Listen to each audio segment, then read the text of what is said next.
Desculpem a demora, um pouquinho de voltar, porque agora tem que botar título no vídeo, né? Glória a Deus. Vão chegando, vão retornando. Amém, glória a Deus, todos voltando rapidamente, aleluia, glória a Deus.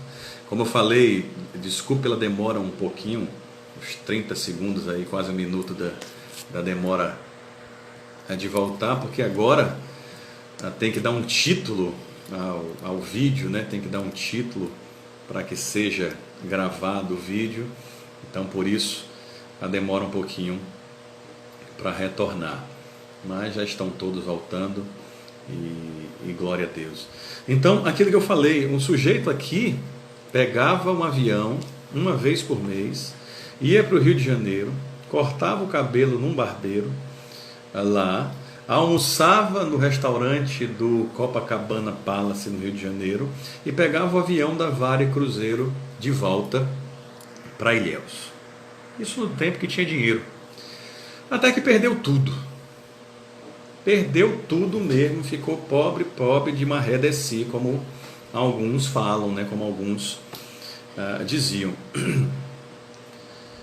Tempos depois, e tomara que eu não esteja dando uma dica muito grande para aqueles que são daqui e conhecem a realidade, tempos depois, esse sujeito recebeu uma indenização por conta de um imóvel que a família tinha. Deus abençoe, Camila, Deus abençoe, um bom dia. Imóveis que a família dele tinha aqui, alguns imóveis foram desapropriados no centro da cidade, e um desses imóveis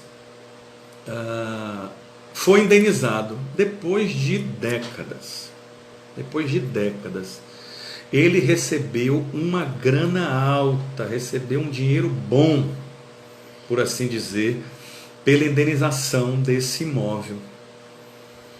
O sujeito estava na pindaíba mesmo, de ir para bar e só poder beber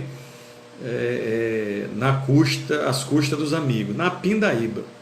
Quando recebeu esse dinheiro, depois de quase 20 anos na pindaíba, o que é que esse sujeito fez?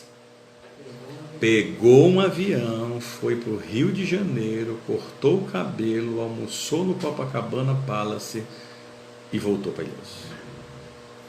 Ou seja, não aprendeu nada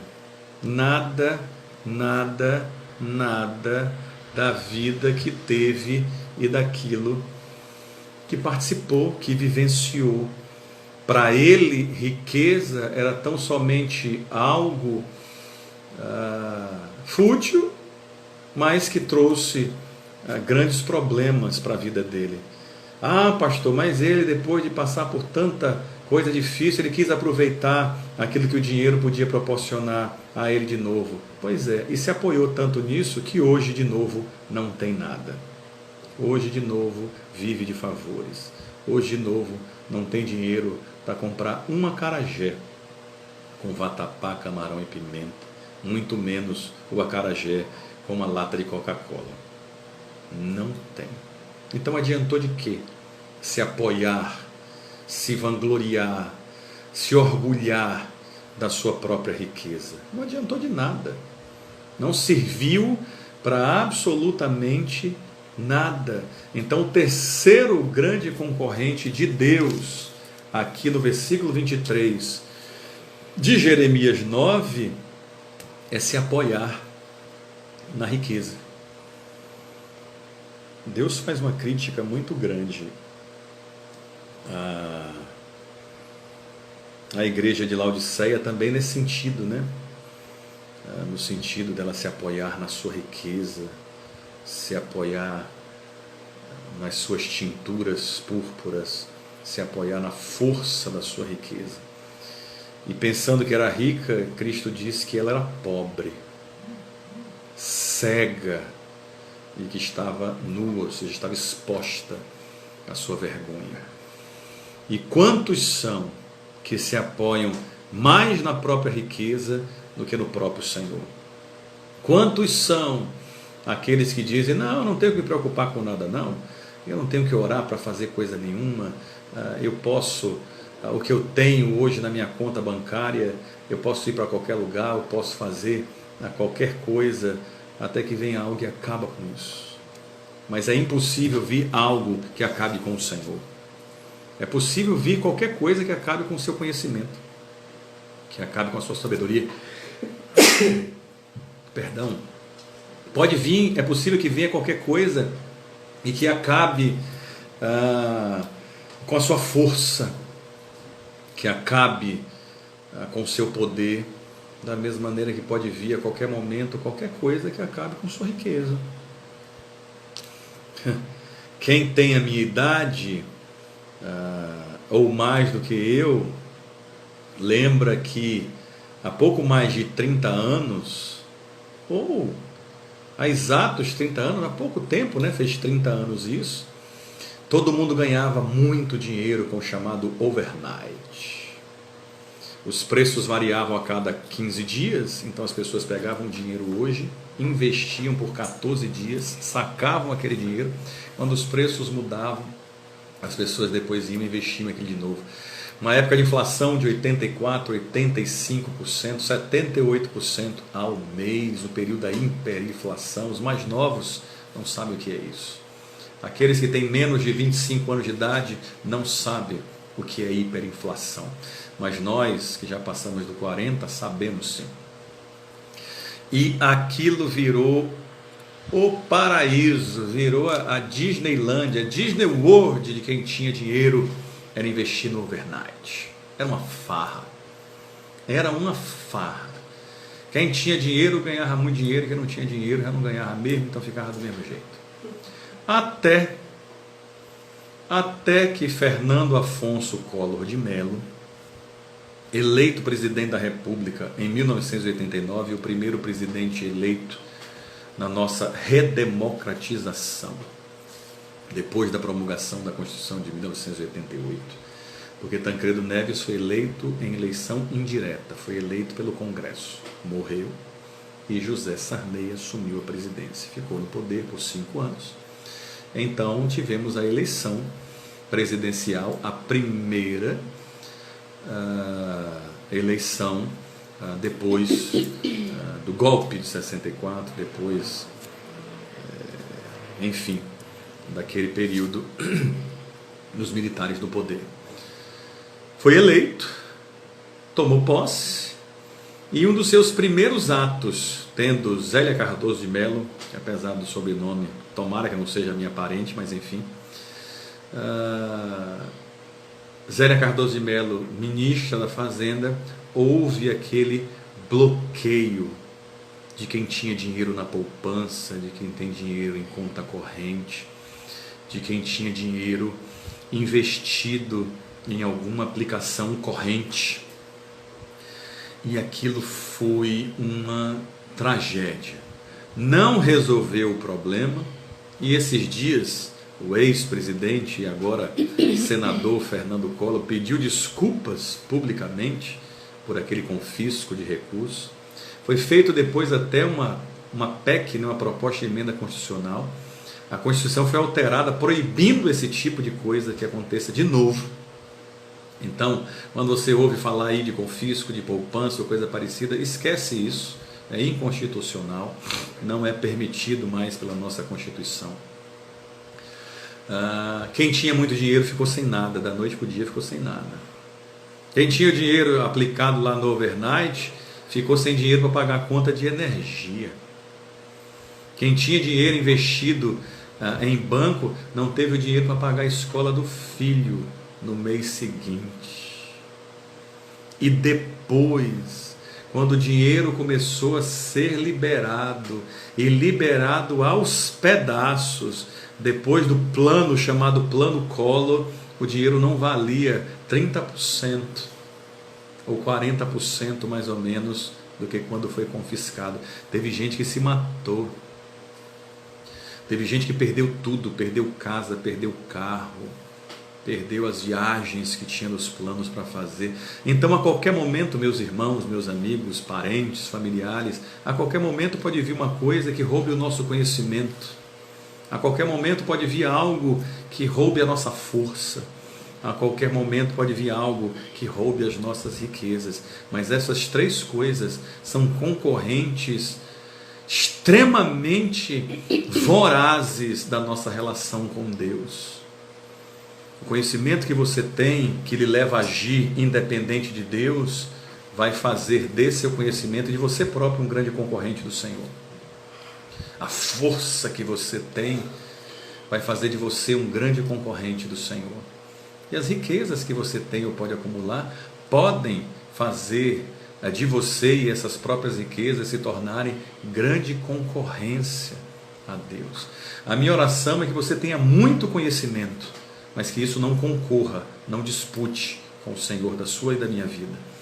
A minha oração é que você tenha muita força, que você tenha muita saúde, que você tenha até muita influência, principalmente se for para fazer o bem, mas que isso não se torne uma concorrência para o Senhor. A minha oração é que você tenha muitas riquezas, que você se torne alguém muito rico, uma pessoa muito rica, se assim Deus quiser, mas ainda que isso aconteça, que isso não seja uma concorrência ao Senhor. Porque para adquirir conhecimento, muitos mergulham no estudo e esquecem da oração, esquecem dos cultos, esquecem da comunhão, esquecem da vida com Deus. Para ter força, para ter influência, muitas pessoas se envolvem com muitas outras pessoas, com muitas situações, sejam políticas, sejam sociais, sejam governamentais ou mesmo privadas, e se esquecem completamente da vida com Deus. Enquanto que para adquirir riquezas, muita gente gasta tempo, gasta saúde, gasta conhecimento para enriquecer, para ter uma vida abastada, e esquece completamente do Senhor. Porque essas três coisas podem ser grandes concorrentes, são e podem se tornar cada vez mais grandes concorrentes de Deus. Amém? Cuidado para que você não se apoie no seu conhecimento. Cuidado para que você não se apoie na sua força. Cuidado para que você não se apoie nas suas riquezas. Você deve se apoiar, se orgulhar, se vangloriar do Senhor na sua vida. Do conhecimento que de Deus vem para você, na força de Deus que lhe sustenta, na riqueza do Senhor, que essa sim nos faz verdadeiramente prósperos. Existem pessoas que com grande conhecimento foram acometidos de Alzheimer, por exemplo, e não lembram nem do próprio nome. Existem pessoas que com grande força, com grande influência, outras não sabem nem mais quem elas foram. E existiam muitas pessoas, e talvez existam até hoje, que mesmo com grandes riquezas, hoje não conseguem comer uma acarajé com Coca-Cola. Então, o seu conhecimento e sabedoria deve estar baseado em Deus, não concorrer com Ele. A sua força deve vir de Deus, não concorrer com Ele. A sua riqueza deve ter vindo da bênção, como resultado da bênção de Deus, e não como existir como um concorrente do Senhor. Guarde essa lição. Guarde essa lição e guarde para toda a sua vida. Porque se esquecer qualquer uma dessas três coisas, qualquer uma dessas três situações que podem concorrer com Deus na sua vida vai se perder muito rapidamente. E que Deus tenha misericórdia de todos nós e que nos ajude a cada dia. Amém? Alguma dúvida, alguma questão, alguma pergunta? Maiana escreveu aqui que não falte Deus em primeiro lugar. Amém. Maiana escreveu também: uma amizade pode mudar tudo na vida de uma pessoa.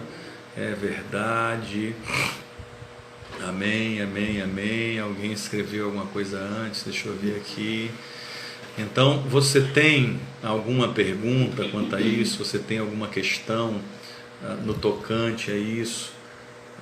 Se você quiser, faça a sua pergunta aqui. O Alexandre está ali a postos lendo. Ou se você quiser, você pode mandar a sua questão lá para o WhatsApp dela, 988851012. Se você quiser, eu lhe chamo aqui para dividir a tela com você. Se você quiser fazer uma pergunta diretamente a todos aqui, me diga assim: pastor, quero fazer uma pergunta, me chame aí. E você não tem opção de entrar aqui e dividir a tela comigo, só eu aqui posso lhe chamar. Mas se for assim também, que seja algo breve, ligeiro, para que a gente possa dar oportunidade para outras pessoas também. Amém? Se não, se ninguém tiver dúvida, se ninguém tiver pergunta, a gente já pode encerrar por essa manhã. 3 grandes concorrentes de Deus. 3 grandes concorrentes de Deus: conhecimento, própria força e riquezas. Então tome cuidado com isso aí. Amém, amém. Jane, a irmã Jane fala: quero fazer uma pergunta. Vou lhe chamar aqui, irmã Jane. A irmã vai dividir a tela comigo. A irmã faz a pergunta e depois eu respondo. Amém? Vou lhe chamar agora. É só aceitar aí. Deixa eu achar a irmã Jane aqui.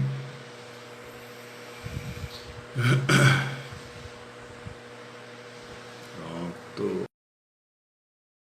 Vamos ver se a irmã Jane entra, para que possa fazer a pergunta dela.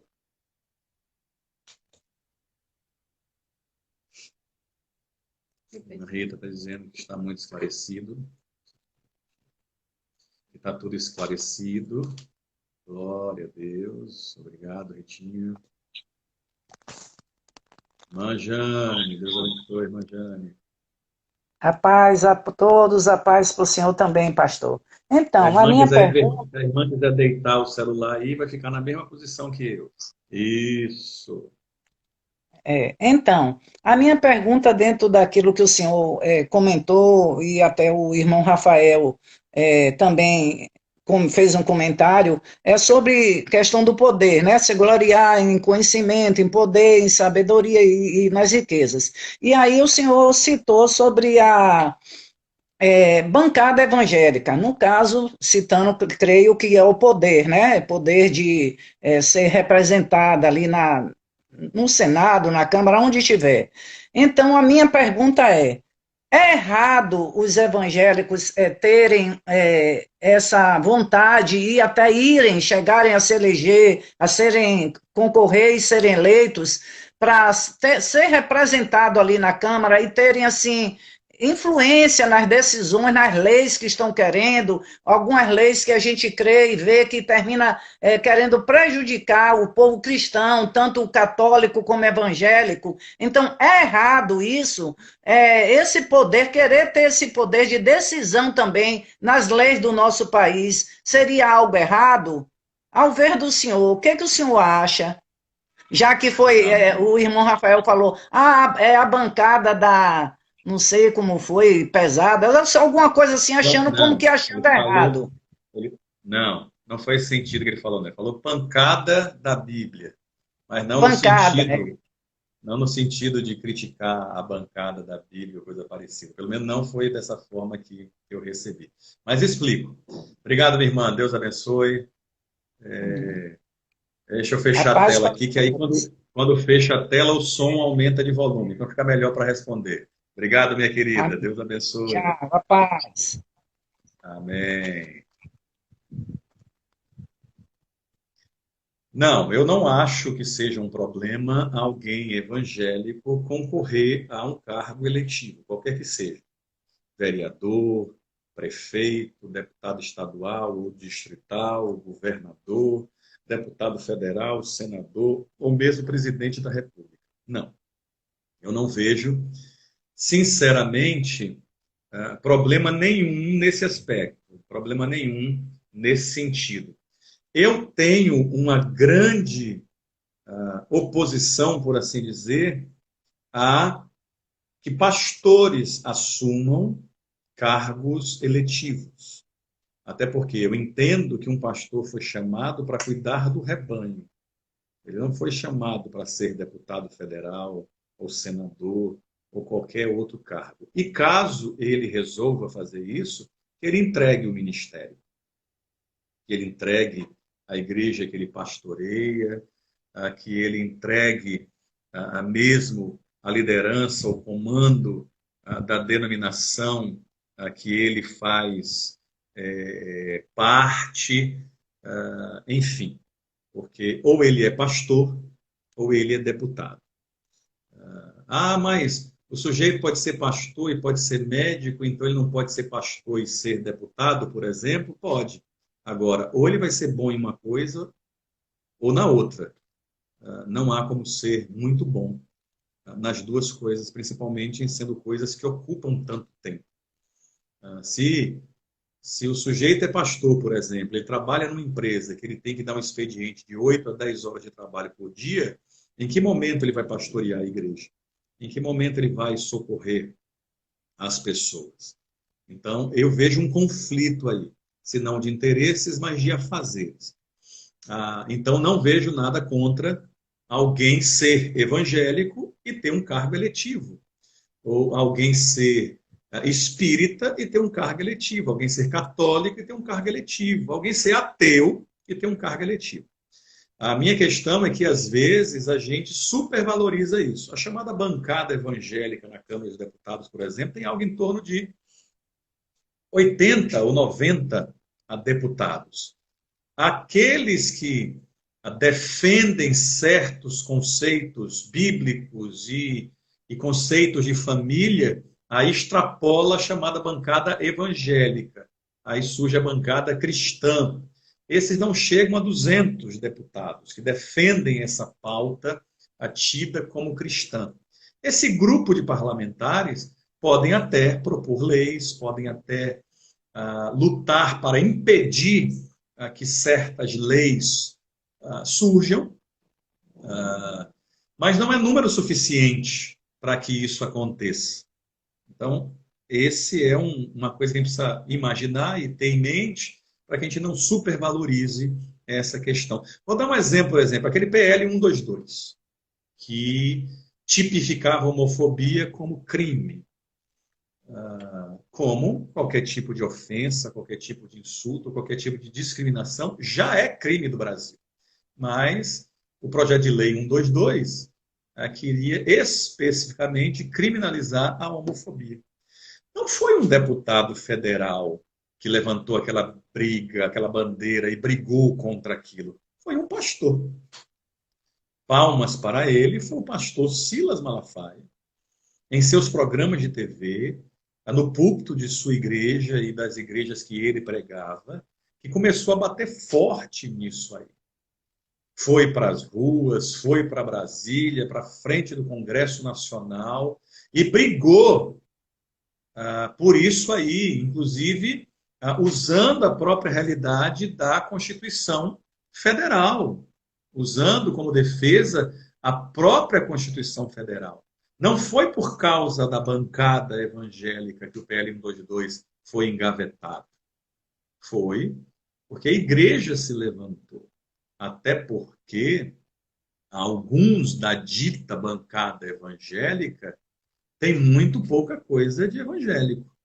Alguns daqueles que defendem ou dizem defender o cristianismo têm muito pouco de cristianismo. Então, para alguns, infelizmente, é só o poder pelo poder. Mas, como falei no começo, termino. Não vejo nada contra alguém de qualquer religião assumir um cargo eletivo.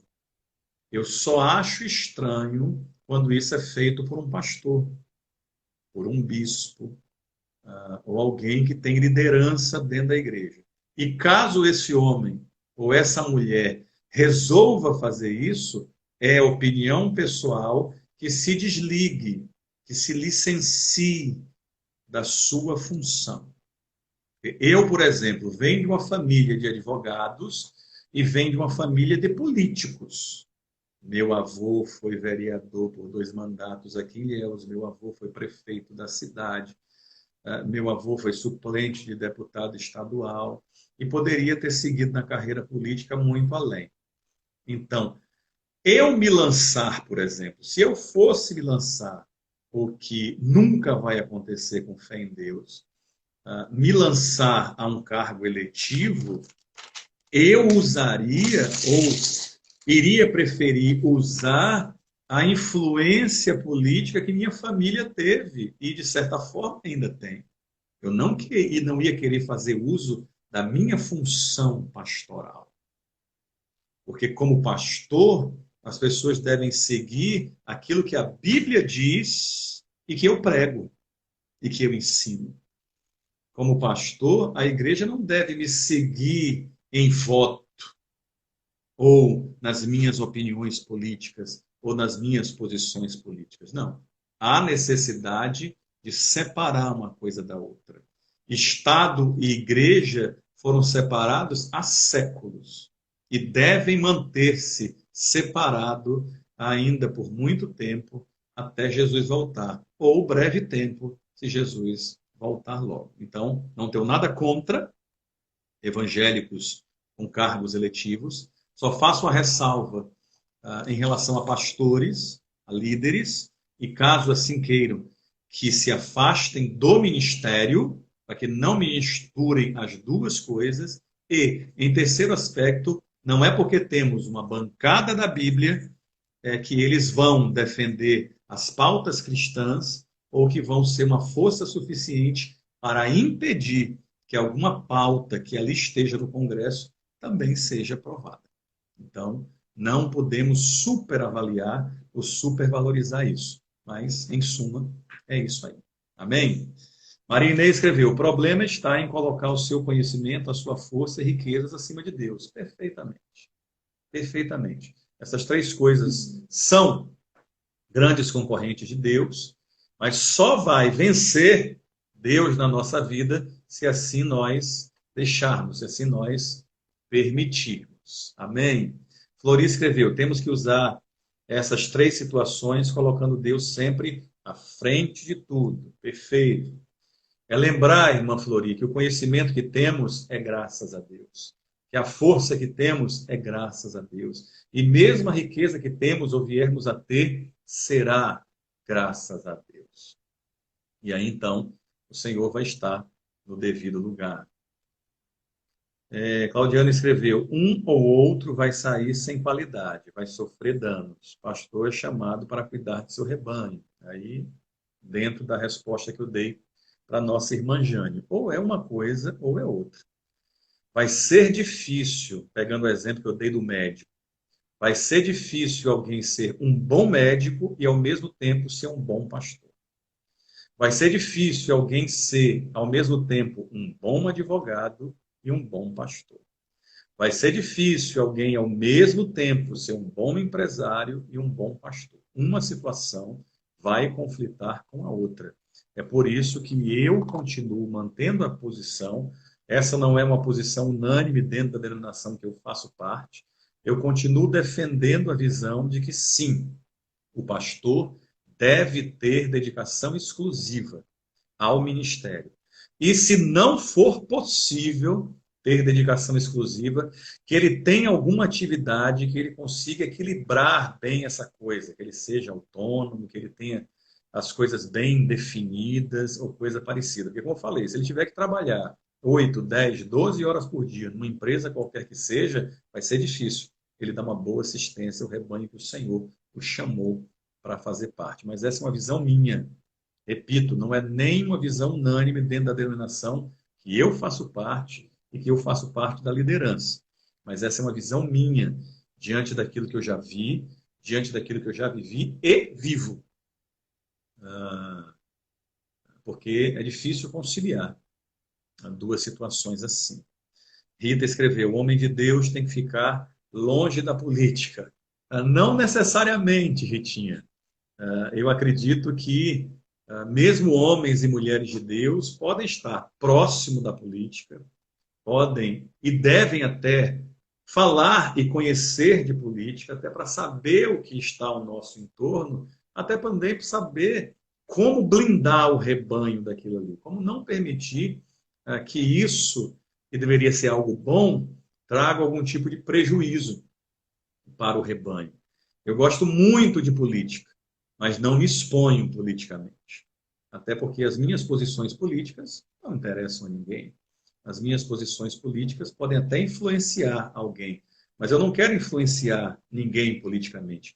Eu quero influenciar as pessoas com o meu exemplo de pastor, com o meu exemplo de marido, com o meu exemplo de pai, se é que eu sou um exemplo de pastor, de marido ou de pai. Então eu quero influenciar segundo Cristo. Eu quero influenciar fazendo com que as pessoas sintam o perfume de Cristo. Eu quero influenciar fazendo com que as pessoas conheçam a palavra. Eu quero influenciar no sentido que as pessoas queiram parecer com Cristo, não politicamente, não economicamente, não em qualquer outro aspecto, porque não é isso que necessariamente interessa. Somos seres sociais, somos seres também, de certa forma, políticos. O envolvimento direto, mandatário, aí é que eu acho complicado realmente, né? Interessante, e aí pegando esse gancho, interessante que se um delegado de polícia se elege deputado, ele tem que se licenciar da função dele de delegado. Se um servidor público de qualquer área se elege para um mandato, qualquer que seja, ele tem que se licenciar da sua atividade pública. Por que com um pastor não deveria ser assim?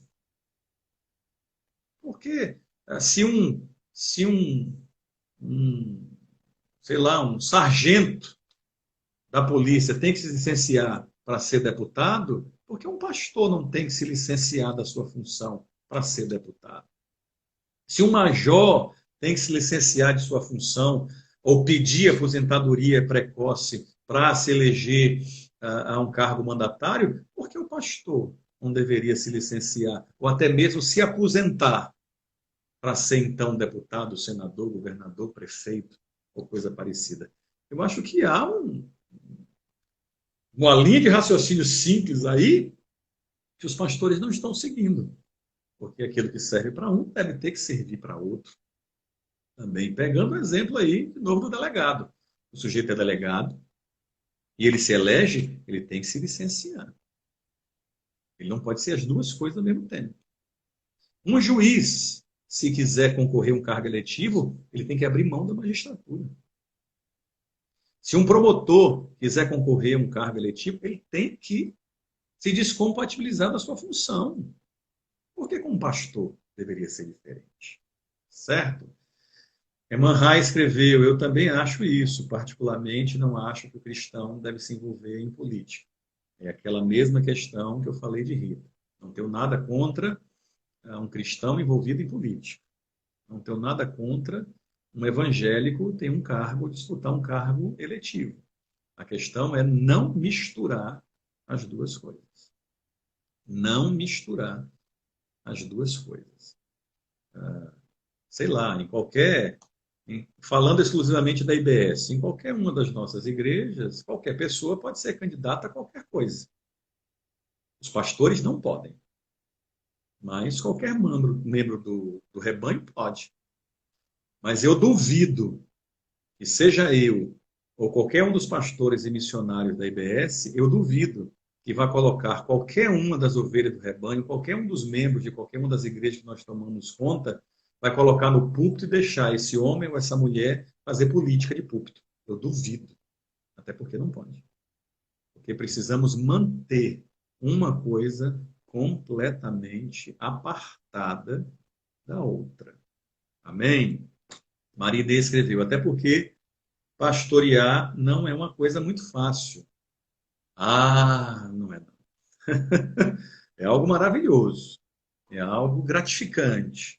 É algo glorioso, não para o homem, mas para Deus. Mas não é nada fácil. Não é nada fácil. Pastorear é uma das melhores coisas que eu já fiz na vida, mas é indiscutivelmente a coisa mais difícil que eu já tive que fazer na vida. Eu tenho a honra e o privilégio de pastorear uma igreja que me dá muito pouco trabalho, no sentido de resolver problemas.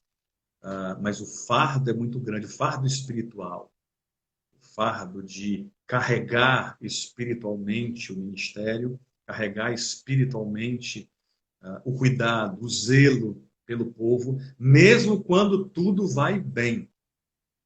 Porque o fardo não é, o peso não existe somente quando as coisas vão mal. Não, o fardo é constante. E é por conta da realidade de igreja que somos e de pastores que somos. Então, pastorear não é nada fácil, é muito difícil. Pastorear seriamente é mais difícil ainda. Pastorear mantendo-se à luz da palavra é mais e mais difícil ainda. Mas caminhando da maneira correta, um dia vou poder, diante de Cristo, apresentar todo o rebanho que Ele me deu a honra e o privilégio de pastorear. Amém?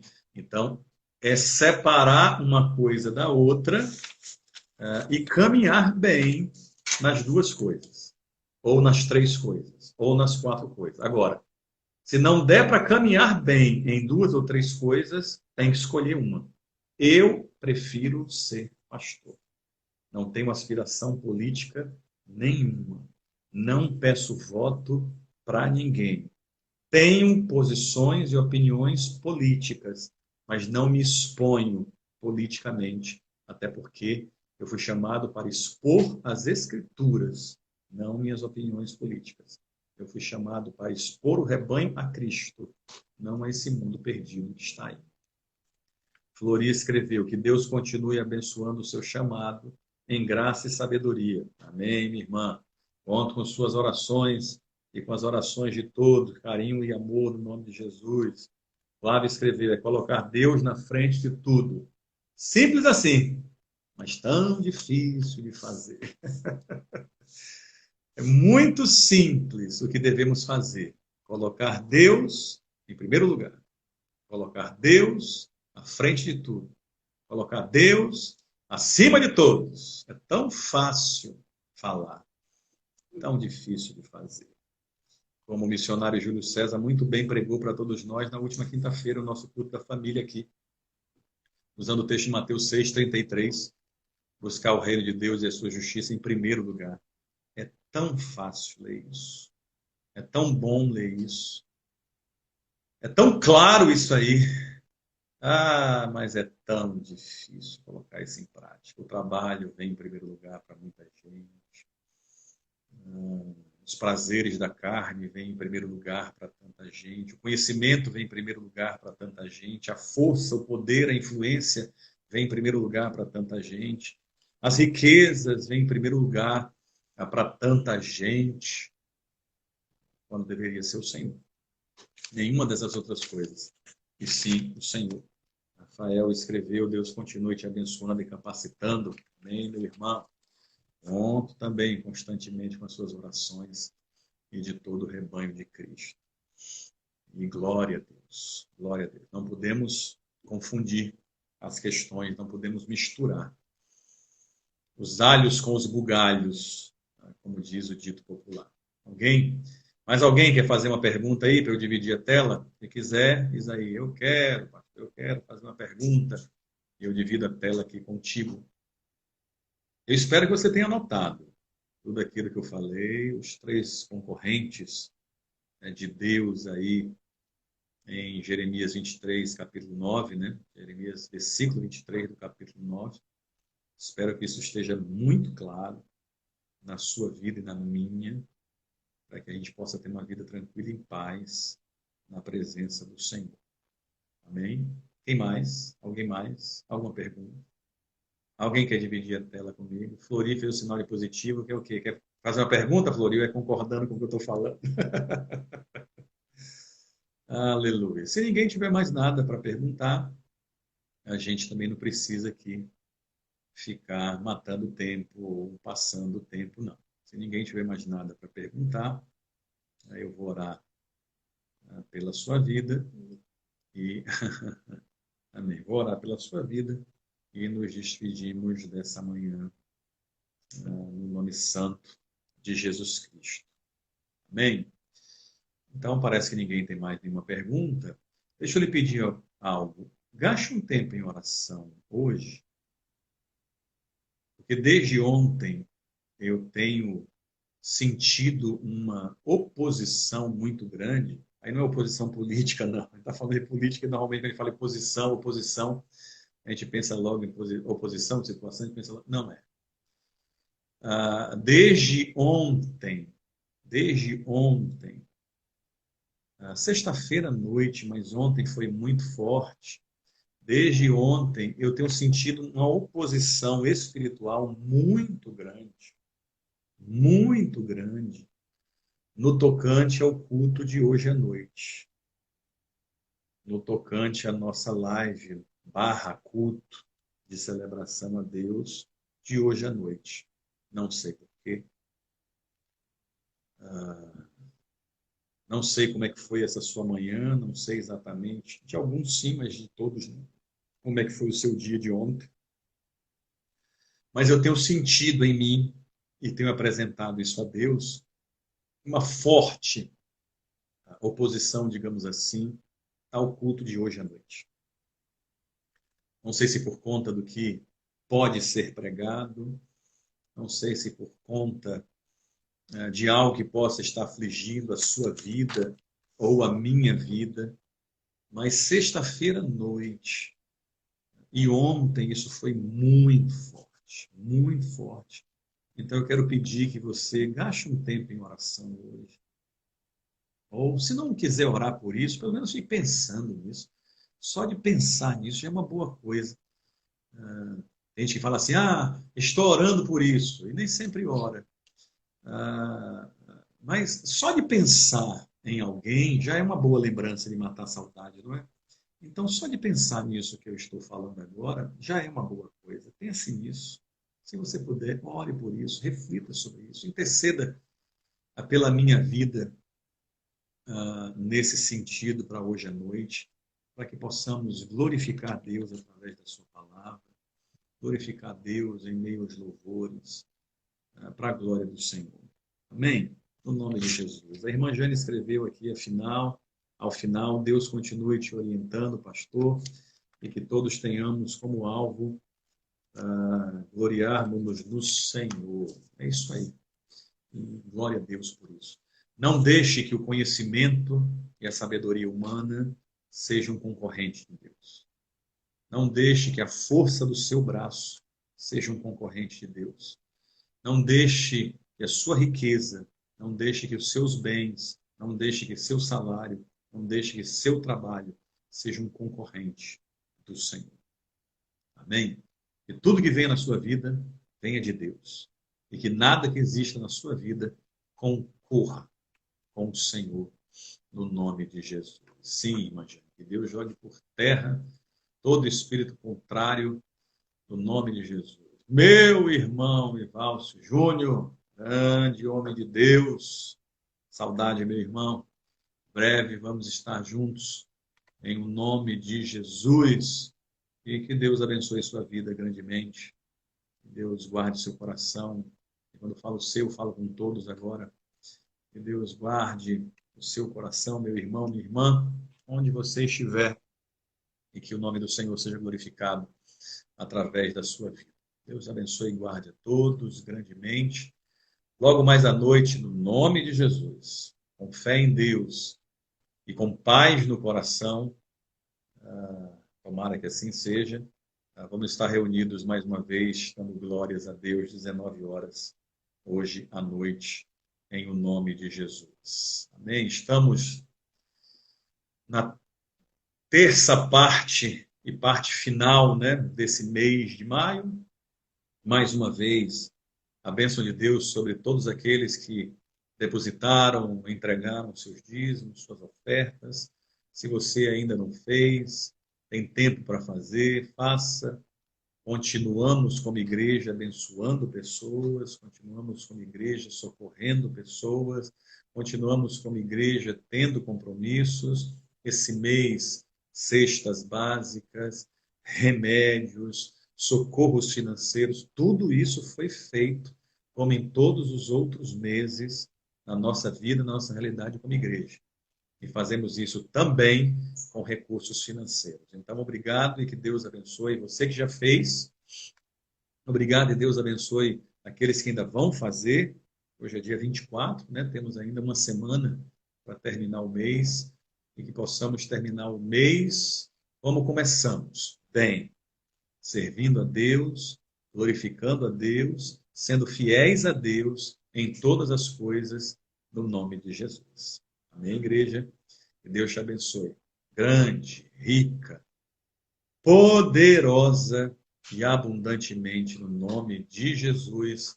Até logo mais à noite, para a glória do Senhor. Até falei para o pastor Alexandre Nani de possivelmente chamá-lo no final, mas vamos deixar para a noite no nome de Jesus. Que Deus abençoe a todos grandemente, abençoe a toda a família BS, abençoe a Igreja do Senhor em Ilhéus, na Bahia, no Brasil, em todo o mundo, em todos os lugares. Que a bênção de Deus nos alcance e que a Igreja do Senhor, que somos nós, seja grandemente abençoada em nome de Jesus. Espero vocês logo mais à noite, às 19 horas. E, precisando de mim aqui, a qualquer hora, qualquer situação, é só me chamar. Deus te abençoe e te guarde. Fiquem na paz. Aleluia. Saudade também, Claudiano. Breve, breve, vamos matar essa saudade no nome de Jesus. Fiquem na paz, meus irmãos. Beijo no coração. Um cheiro para todos.